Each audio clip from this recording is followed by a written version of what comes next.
चीन और ताइवान, ये दोनों पड़ोसी देश 70 साल से भी ज्यादा समय से एक दूसरे के खिलाफ हैं। लेकिन पिछले कुछ दिनों में दोनों देशों के बीच तनाव इतना बढ़ गया है कि इसे पिछले 40 सालों की सबसे खराब स्थिति बताया जा रहा है। ताइवान साउथ चाइना सी में एक छोटा सा आइलैंड है। साइज में छोटा होने के बावजूद, 9 साइज, देश का अपना संविधान और डेमोक्रेटिक तरीके से चुनी हुई सरकार है। ताइवान खुद को एक सॉवरेन देश मानता है, लेकिन चीन ताइवान को एक अलग प्रांत के तौर पर देखता है। यही दोनों देशों के बीच ऐतिहासिक झगड़े का मुख्य पॉइंट है। ऐतिहासिक रूप से ताइवान के रहने वाले ज्यादातर चीन से हैं और यह देश कभी सीधे चीन का हिस्सा था, वो भी करीब 800 सालों तक। लेकिन 1895 में जापान ने ताइवान पर कब्जा कर लिया। तब से यह देश दूसरे वर्ल्ड वॉर तक करीब 50 साल तक जापानी शासन के अधीन रहा। 1945 में दूसरा वर्ल्ड वॉर खत्म होने के बाद ताइवान को फिर से चीन में शामिल कर लिया गया, लेकिन तब तक चीन में सिविल वॉर छिड़ चुका था। और एक समय ऐसा आया जब चीनी nationalist leader Chiang Kai Shek communist party से हार गए और उन्हें सत्ता से हटा दिया गया। मिस्टर चियांग अपनी सरकार के साथ चीन से भागकर ताइवान चले गए। वहां उन्होंने 1959 में रिपब्लिक ऑफ चाइना नाम की एक सरकार बनाई। दूसरी तरफ चीनी कम्युनिस्ट पार्टी ने चीन की मेनलैंड पर पीपल्स रिपब्लिक ऑफ चाइना नाम की सरकार बनाई। अब ये सुनकर कई लोग हैरान हो सकते हैं, हालांकि असलियत यह है कि चियांग काई शेख ने ताइवान में जो सरकार बनाई थी उसे उन्होंने पूरे चीन की रिप्रेजेंटेटिव सरकार बताया था। प्लान यह था कि एक दिन कम्युनिस्ट पूरे चीन पर कंट्रोल कर लेंगे। यहां तक कि यूनाइटेड नेशंस ने भी ताइवान सरकार को चीनी सरकार के तौर पर मान्यता दी थी।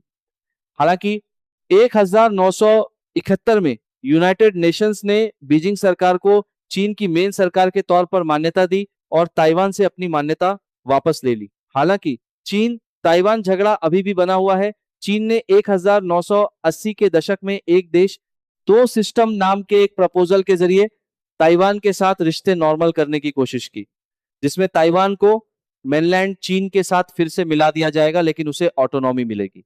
हालांकि ताइवान ने इस प्रपोजल को मना कर दिया, लेकिन दोनों देशों के नागरिकों के बीच कम्युनिकेशन, रिश्ते और ट्रेड में बहुत ज्यादा बढ़ोतरी हुई।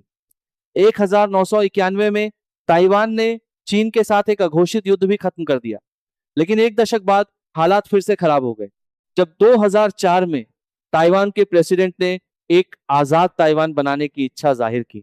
चीन ने 2005 में जल्दबाजी में एक कानून भी पास कर दिया, जिसमें कहा गया है कि अगर ताइवान अलग होने की कोशिश करता है तो वह उसे रोकने के लिए ताकत का इस्तेमाल करेगा।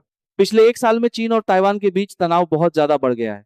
चीन का मानना है कि ताइवान के मौजूदा प्रेसिडेंट ऑफिशियली आजादी का ऐलान करने वाले हैं और चीन इसे रोकने के लिए बेताब है। इसीलिए चीन ने पिछले कुछ महीनों में ताइवान को चेतावनी देने के लिए कई बार ताइवान के एयर डिफेंस जोन में फाइटर जेट उड़ाए हैं।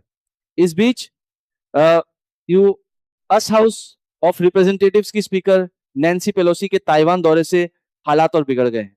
चीन ने धमकी दी थी कि अगर ऐसा दौरा किया गया तो वो मिलिट्री एक्शन लेगा। दूसरी तरफ अमेरिका ने पहले ही कह दिया था कि अगर ताइवान पर हमला हुआ तो अमेरिका मिलिट्री तरीके से जवाब देगा। आखिरकार मौजूदा हालात इसी दौरे के आसपास पैदा हुए। देखिए, ताइवान को लेकर दोनों तरफ से कई रोमांचक बयान और एक्शन आए हैं, लेकिन असलियत यह है कि ताइवान को लेकर चीन की रेड लाइन यानी हमला करके आइलैंड पर कब्जा करना तभी है जब ताइवान आजादी का ऐलान कर दे। ताइवान ने अभी तक ऐसा नहीं किया है।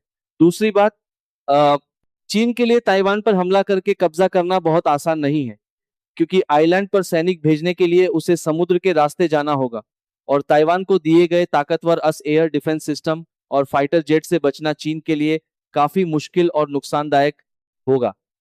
तीसरी बात, चूंकि चीन आर्थिक रूप से दुनिया की सबसे अच्छी सुपर पावर बनने की रेस में है, इसीलिए एनालिस्ट का मानना है कि देश ताइवान पर हमला करके सीधे अमेरिका से जंग करने और अर्थव्यवस्था को कमजोर करने का रिस्क नहीं उठाएगा।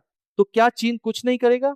माना जा रहा है कि चीन इसका जवाब ताइवान पर शॉर्ट टर्म मिसाइल और एयर स्ट्राइक की एक सीरीज से दे सकता है।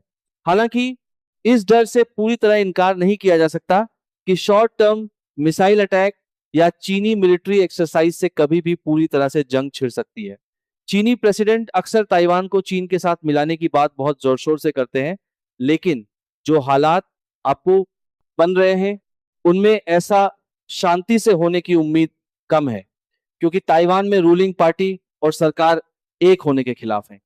डेमोक्रेटिक प्रोग्रेसिव पार्टी नाम की यह पार्टी काफी पॉपुलर है और बार बार चुनाव जीतकर सरकार बनाती रही है। हालांकि ताइवान में रूलिंग पार्टी के लिए आजादी का ऐलान करना बहुत मुश्किल होगा, क्योंकि चीन की धमकियों के अलावा ताइवान के अंदर नागरिकों का एक हिस्सा भी चीन के साथ एक होना चाहता है। देश की एक और बड़ी पार्टी कुओमिंतांग पार्टी इसी पॉलिसी को फॉलो करती है। नैन्सी पेलोसी के दौरे के दौरान इस पार्टी के सपोर्टर्स ने भी ताइवान में दौरे का विरोध करते हुए प्रोटेस्ट रैलियां की। इसके अलावा ज्यादातर नागरिक चीन के साथ ट्रेड और कॉमर्स के लिए आजादी या जंग चाहने के बजाय ताइवान को जैसा है वैसा ही रहने के फेवर में है।